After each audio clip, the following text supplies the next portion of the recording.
Itinuturing ni Mutya ng Pilipinas Julian Aya Fernandez ng magandang Christmas gift ang pagkapanalo niya ng Dream Girl International title sa katatapos lang na Miss Tourism International sa Malaysia.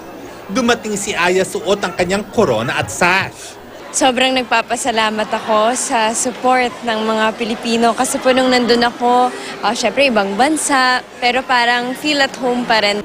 Nakatulong daw ng malaki kay Aya ang pagkapanalo ni Miss Universe Catriona Gray dahil biglang sa kanya napunta ang atensyon ng mga tao at ng mga kapwa niya kandidata mula sa 45 bansa.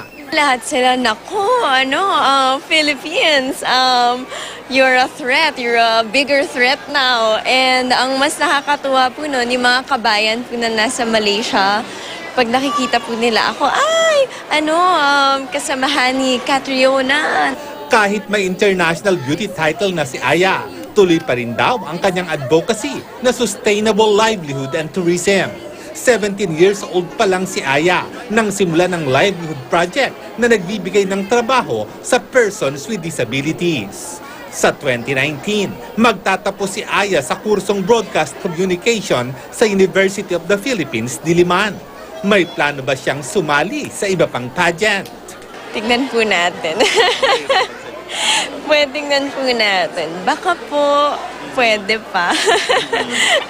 Lars Santiago, updated sa Showbiz Happening.